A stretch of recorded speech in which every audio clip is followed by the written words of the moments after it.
کچھ لوگ کہتے ہیں کہ خوف صرف وہم ہوتا ہے، لیکن حیدرآباد کی تپتی دوپہروں اور خاموش راتوں کے بیچ کچھ ایسی جگہیں بھی ہیں جہاں خوف اور جیتا جاگتا سانس لیتا ہے۔ آج جو داستان میں آپ کو سنانے جا رہا ہوں وہ کسی کتاب سے نہیں لی گئی، بلکہ یہ ان دیواروں کی گواہ ہے جنہوں نے انسانی ہوس اور تجسس کو عبرت میں بدلتے دیکھا۔ یہ کہانی ہے حیدرآباد کے اس قدیم شمشان گھاٹ کی، جہاں کی مٹی آج بھی ایک ادھورا قرض چکانے کا انتظار کر رہی ہے۔ حیدرآباد، سندھ کے قدیم شمشان گھاٹ کی ایک سچی داستان۔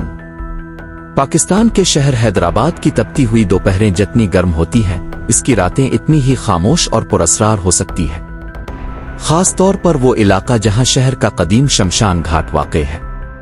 یہ شمشان گھاٹ تقسیم ہند سے بھی پہلے کا ہے اور اس کی دیواریں اب بوسیدہ ہو چکی ہیں۔ مقامی لوگ بتاتے ہیں کہ یہاں کی مٹی میں آج بھی ان لوگوں کی چیخیں دفن ہیں جو غیر طبعی موت کا شکار ہوئے تھے۔ یہ واقعہ 2014 کا ہے جب حیدرآباد کے علاقے لطیف آباد کے 3 دوستوں زاہد، نوید اور علی نے ایک ایسی غلطی کی جس کا خمیازہ انہیں پوری زندگی بھگتنا پڑا۔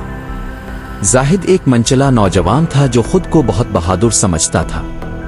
ایک رات ہوٹل پر چائے پیتے ہوئے بات مافوق الفطرت چیزوں پر نکل آئی۔ زاہد نے مذاق اڑاتے ہوئے کہا، یہ سب کہانیاں ہیں، میں آج رات 2 بجے شمشان گھاٹ کی دیوار پھلانگ کر وہاں سے مٹی لا سکتا ہوں۔ نوید اور علی نے اسے روکنے کی کوشش کی لیکن بات انا پر آ گئی۔ آخر کار وہ تینوں اپنی بائک پر سوار ہو کر رات کے پچھلے پہر شمشان گھاٹ کی طرف روانہ ہو گئے۔ جیسے ہی وہ شمشان گھاٹ کے قریب پہنچے، سڑک پر اسٹریٹ لائٹس غائب ہو گئیں۔ گھپ اندھیرا تھا اور ہوا میں ایک ایسی ٹھنڈک تھی جو ہڈیوں تک اتر رہی تھی۔ بائک کی روشنی میں شمشان گھاٹ کا لوہے کا زن آلود گیٹ کسی دیو مالائی عفریت کا جبڑا لگ رہا تھا۔ زاہد نے ہمت دکھائی اور دیوار پھلانگ کر اندر داخل ہو گیا۔ نوید اور علی باہر کھڑے اس کا انتظار کرنے لگے۔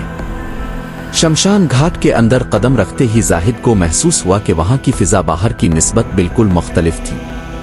وہاں سناٹا نہیں تھا، بلکہ ایک عجیب سی گنگناہٹ تھی، جیسے سینکڑوں لوگ دبی آواز میں ایک ساتھ رو رہے ہوں۔ زاہد نے اپنی جیب سے ایک چھوٹی تھیلی نکالی اور اس جگہ کی طرف بڑھا جہاں حال ہی میں کسی کی آخری رسومات ادا کی گئی تھی۔ وہاں ابھی بھی راکھ گرم تھی اور فضا میں لکڑیوں کے جلنے کی بورچی بسی تھی۔ جیسے ہی زاہد نے مٹی اٹھانے کے لیے ہاتھ نیچے کیا، اسے محسوس ہوا کہ زمین تھوڑی سی لرز رہی ہے۔ اچانک اس کے کان میں ایک بھاری اور کھرکھری آواز آئی، جو چیز یہاں کی ہے اسے یہیں رہنے دو۔ زاہد ساکت رہ گیا۔ اس نے مڑ کر دیکھا لیکن وہاں سوائے دھوئیں کے بادلوں کے کچھ نہیں تھا۔ اس نے سوچا شاید یہ اس کا وہم ہے، لیکن جیسے ہی اس نے دوبارہ مٹی اٹھائی، اسے اپنے ٹخنوں پر کسی کی مضبوط گرفت محسوس ہوئی۔ زاہد نے نیچے دیکھا تو اس کے ہوش اڑ گئے۔ زمین کے اندر سے 2 خاک آلود ہاتھوں نے اس کے پیروں کو جکڑ رکھا تھا۔ وہ ہاتھ انسانی نہیں لگ رہے تھے، ان کے ناخن لمبے اور کالے تھے اور کھال ہڈیوں سے چپکی ہوئی تھی۔ زاہد نے چیخنے کی کوشش کی لیکن اس کی آواز گلے میں ہی پھنس گئی۔ اسی لمحے شمشان گھاٹ کے بیچوں بیچ لگے پرانے پیپل کے درخت سے ایک سایہ نیچے اترا۔ یہ ایک طویل قامت وجود تھا جس کا چہرہ واضح نہیں تھا، لیکن اس کی آنکھیں اندھیرے میں 2 دہکتے ہوئے انگاروں کی طرح چمک رہی تھیں۔ وہ وجود زمین پر نہیں چل رہا تھا، بلکہ ہوا میں تیرتا ہوا زاہد کی طرف بڑھ رہا تھا۔ باہر کھڑے نوید اور علی کو جب 5 منٹ تک کوئی آہٹ نہ ملی تو وہ پریشان ہو گئے۔ انہوں نے زاہد کا نام پکارا لیکن اندر سے کوئی جواب نہیں آیا۔ اچانک شمشان گھاٹ کے اندر سے ایک ایسی وحشیانہ چیخ بلند ہوئی جس نے پورے علاقے کو ہلا کر رکھ دیا۔ وہ زاہد کی چیخ تھی۔ نوید اور علی نے ہمت جمع کی اور ٹارچ جلا کر دیوار کے اوپر سے اندر جھانکا۔ جو کچھ انہوں نے دیکھا وہ ان کے وہم و گمان میں بھی نہ تھا۔ زاہد زمین پر گھسٹ رہا تھا جیسے کوئی نادیدہ قوت اسے گھسیٹ کر ان چیمبروں کی طرف لے جا رہی ہو جہاں مردوں کو جلایا جاتا ہے۔ نوید اور علی نے جب زاہد کو اس طرح گھسٹتے ہوئے دیکھا تو ان کے ہاتھ پاؤں پھول گئے، لیکن دوستی کا رشتہ خوف پر غالب آ گیا۔ دونوں دیوار پھلانگ کر اندر کودے اور زاہد کی طرف بھاگے۔ زاہد کا چہرہ خوف سے نیلا پڑ چکا تھا اور اس کی آنکھیں پتھرا گئی تھیں۔ اسے ایسا محسوس ہو رہا تھا جیسے سینکڑوں برفیلے ہاتھ اسے زمین کے اندر کھینچ رہے ہوں۔ نوید نے زاہد کے بازو پکڑ کر اسے کھینچنے کی کوشش کی، جبکہ علی نے اپنی ٹارچ کی روشنی اس وجود پر ڈالی جو زاہد کے قریب کھڑا تھا۔ रोशनी पड़ते ही वो साया नुमा वजूद एक जोरदार धमाके के साथ गायब हो गया, लेकिन इसके पीछे एक ऐसी गलीज बो छोड़ गया जैसे कोई सदियों पुरानी लाश सड़ रही हो। इन लोगों ने बड़ी मुश्किल से जाहिद को उठाया और दीवार की तरफ भागे, लेकिन अब शमशान घाट का मंजर बदल चुका था। वो दीवार जो पहले महज 6 फुट ऊंची थी, अब उनको एक बुलंद और बाला पहाड़ की तरह नजर आने लगी। हर तरफ से हंसी की आवाजें आने लगे, जैसे कोई उनकी बेबसी का मजाक उड़ा रहा हो। अचानक शमशान घाट के कोने में मौजूद लकड़ियों के ढेर में खुद ब खुद आग भड़क उठी। इस आग की रोशनी में उन्होंने देखा कि शमशान घाट के मुख्तलिफ हिस्सों से कई साए निकलकर उनकी तरफ बढ़ रहे थे। वो साए इंसानी शक्लों में थे, लेकिन उनके जिस्म उदे जले और बदशक्ल थे। जाहिद, जो अब तक नींद बेहोशी की हालत में था, अचानक उठकर बैठ गया और एक ऐसी जबान में बुड़बुड़ाने लगा जो इन दोनों की समझ से बाहर थी। इसकी आवाज अब जाहिद की नहीं थी, बल्कि एक बूढ़े शख्स की गरजदार आवाज थी जो कह रहा था कि तुमने यहाँ की खामोशी को तोड़ा है, अब तुम में से कोई यहाँ से जिंदा बाहर नहीं जाएगा। अली ने हिम्मत न हारी और अपने गिले में मौजूद एक कुरानी आयत का तावीज निकाल कर जाहिद के माथे पर रखा। जैसे ही तावीज जाहिद की जल्द से छुआ, इसके जिस्म से धुआं उठने लगा और वो एक जोरदार झटके के साथ साकित हो गया। इसी वक्त शमशान घाट के बाहर खड़ी उनकी बाइक का हॉर्न खुद ब खुद बजने लगा। ये एक इशारा था कि बाहर भी कुछ ठीक नहीं है। नवीद और अली ने जाहिद को कंधों पर लादा और पूरी कुव्वत लगाकर दीवार की तरफ एक आखिरी छलांग लगाई। इस बार वो कामयाब हो गए और सीधे बाहर सड़क पर आ गिरे। पीछे मुड़कर देखा तो शमशान घाट के गेट पर वही लंबा साया खड़ा उन्हें घोर रहा था, लेकिन वो गेट से बाहर नहीं आ रहा था। वो तीनों जैसे ही बाइक पर बैठे बाइक स्टार्ट होने में नखरे करने लगी। पीछे से कदमों की चाप करीब आ रही थी, जैसे कोई भारी बोझ घसीटता हुआ उनकी तरफ बढ़ रहा हो। आखिरकार बाइक स्टार्ट हुई और वो तेजी से वहां से भागे। लेकिन कहानी यहां खत्म नहीं हुई। घर पहुंचने के बाद जाहिद को तेज बुखार चढ़ गया और वो मुसलसल शमशान घाट के इसी पंडित का नाम लेने लगा जो 50 साल पहले मर चुका था। जाहिद के घर वालों ने देखा कि इसके पैरों पर उन हाथों के निशान अब भी मौजूद थे जिन्होंने इसे जकड़ा था। वो निशान नीले नहीं बल्कि कोयले की तरह काले थे। अगले 3 दिन तक जाहिद ने न कुछ खाया और न कुछ पिया। वो बस दीवार को घूरता रहता और कभी कभी अचानक हंसने लगता। इसके घर वालों ने शहर के एक बुजुर्ग आलम को बुलाया। जब वो बुजुर्ग जाहिद के कमरे में दाखिल हुए तो उन्होंने फौरन अपनी नाक पर रुमाल रख लिया और कहा कि इस कमरे में मौत की बो आ रही है। बुजुर्ग ने बताया कि जाहिद अकेला वापस नहीं आया, बल्कि शमशान घाट की एक ऐसी रूह इसके साथ चिमट कर आ गई है जो बरसों से तिश्ना थी। वो रूह जाहिद के जिस्म के जरिए दोबारा इस दुनिया का जायका चखना चाहती थी। बुजुर्ग ने जाहिद पर दम करना शुरू किया तो कमरे की खिड़कियां खुद ब खुद खिलने और बंद होने लगे और अलमारी में रखे बर्तन गिरने लगे। जाहिद का जिस्म बिस्तर से चंद इंच ऊपर उठने लगा और उसके मुंह से वही खौफनाक आवाज दोबारा निकली, ये मेरा है, इसे मैं लेकर जाऊंगा।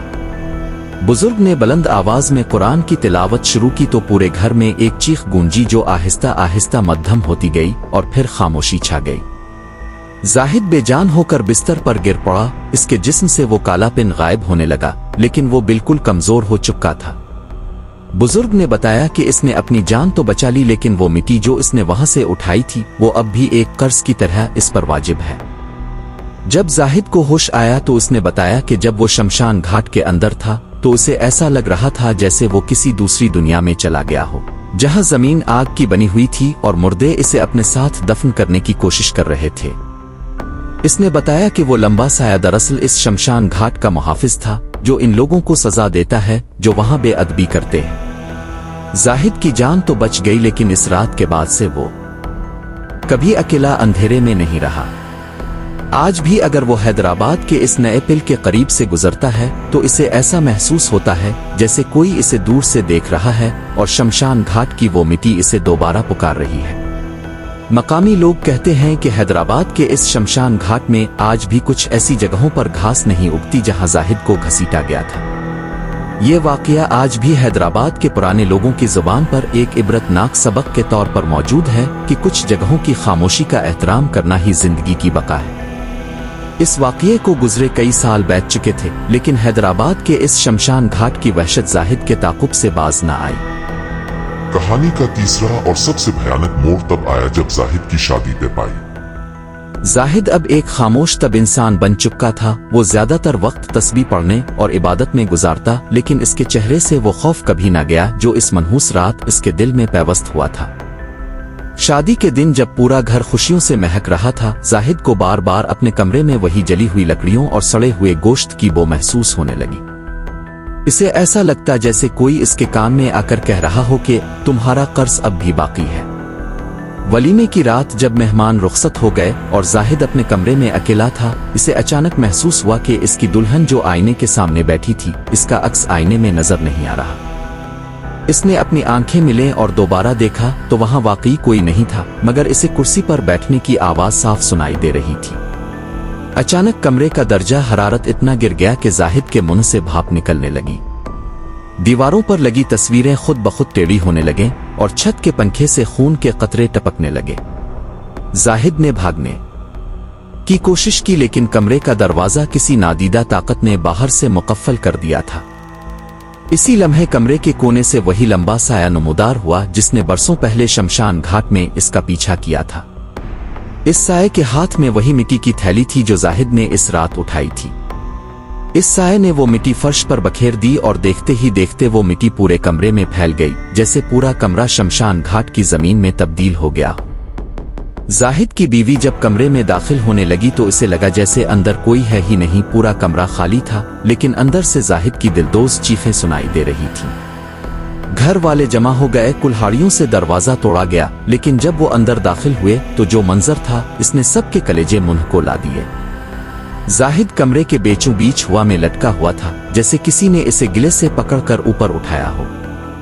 इसके पैरों के नीचे वही काली मिट्टी बिछी हुई थी और उसके पूरे जिस्म पर जले हुए निशानात उभर रहे थे, जैसे इसे किसी चिता पर लुटाया गया हो। घर वालों ने दोबारा इसी बुजुर्ग को बुलाया जिन्होंने पहले जाहिद का इलाज किया था। बुजुर्ग जब पहुंचे तो उन्होंने देखा कि जाहिद की रूह और इस साये के दरमियान एक जंग छड़ी हुई थी। बुजुर्ग ने मुसल्ला पर बैठकर चलाकशी शुरू की और अल्लाह के कलाम की वो ज़रबें लगाईं कि पूरा घर लरज़ उठा। कई घंटों की जिदोजहद के बाद वो साया एक चीख मार कर गायब हो गया, लेकिन जाते जाते वो जाहिद की बोलने की कुव्वत हमेशा के लिए छीन ले गया। बुजुर्ग ने इंकिशाफ किया कि जाहिद ने इस रात शमशान घाट से जो मिट्टी उठाई थी वो दरअसल एक ऐसे तांत्रिक की राख थी जिसने मरते वक्त ये वसीयत की थी कि इसकी राख को कभी कोई हाथ ना लगाए, वरना वो इसकी जिंदगी जहन्नम बना देगा। जाहिद ने अनजाने में इस तांत्रिक की रूह को बेदार कर दिया था। बुजुर्ग ने मशवरा दिया कि अब इसका एक ही हल है, जाहिद को खुद वो मिट्टी वापस इसी जगह रख कर आनी होगी जहां से इसने उठाई थी, वरना ये साया इसकी नस्लों का पीछा नहीं छोड़ेगा। अगली रात जाहिद को नींद बेहोशी की हालत में इसी शमशान घाट ले जाया गया। इस बार उसके साथ शहर के कई आलम और मुहाफिज मौजूद थे। जब वो शमशान घाट के गेट पर पहुंचे तो वहां का मंजर ही बदला हुआ था। गेट के पास खड़े कुत्तों ने रोना शुरू कर दिया और आसमान पर काले बादल छा गए, हालांकि मौसम बिल्कुल साफ था। जाहिद लरजते कदमों के साथ इस जगह पहुंचा जहां इसने वो गुनाह किया था। जैसे ही इसने अपने हाथों से वो मिट्टी वापस जमीन पर डाली, जमीन से एक गहरा शिगाफ नमूदार हुआ और वो तमाम मिट्टी अंदर चली गई। एक जोरदार हुआ का झोंका आया और शमशान घाट में लगी तमाम आग बुझ गई। इस दिन के बाद से जाहिद ने कभी मुड़कर इस तरफ नहीं देखा। वो अब भी हैदराबाद में ही रहता है, लेकिन वो मुकम्मल तौर पर गूंगा हो चुका है। लोग कहते हैं कि आज भी अगर कोई रात के वक्त इस शमशान घाट के करीब से गुजरे तो इसे एक गूंगे शख्स के रोने की आवाजें सुनाई देती है, जैसे वो दुनिया को खबरदार कर रहा हो कि कुछ सरहदें पार करने के लिए नहीं होती। ये सच्ची कहानी हैदराबाद के इन लोगों के लिए एक जिंदा इबरत है जो कदीम मकामात और शमशान घाटों को महज तफरीह या चैलेंज की जगह समझते हैं। आज भी हैदराबाद के इस शमशान घाट की दीवारें वही दहशत ज़दा दास्तान सुनाती हैं। वहां का पंडित अब बदल चुका है, लेकिन पुराने लोग बताते हैं कि इस खास जगह पर आज भी रात के 12 बजे के बाद कोई नहीं जाता, क्योंकि वहां की मिट्टी अब भी किसी नए शिकार के इंतजार में प्यासी रहती है। ये वाकया हमें सिखाता है कि आलम अरवा और इंसानी दुनिया के दरमियान एक बारीक पर्दा है और इस पर्दे को छेड़ने का अंजाम सिवाय तबाही के और कुछ नहीं। जाहिद तो खामोश हो गया, मगर उसकी ये खामोशी आज भी हैदराबाद की गलियों में एक गूंज बनकर भटकती है। हम अक्सर नादानी में इन दरवाजों पर दस्तक दे देते हैं जिनके पीछे सिर्फ तबाही होती है। याद रखिए, कायनात में कुछ पर्दे ऐसे हैं जिन्हें कभी नहीं हटाना चाहिए, क्योंकि हर तजस्सुस की कीमत मिट्टी से अदा नहीं की जा सकती। कभी कभी रूहें भी दांव पर लग जाती हैं। खुदा हम सबको अपनी पनाह में रखे।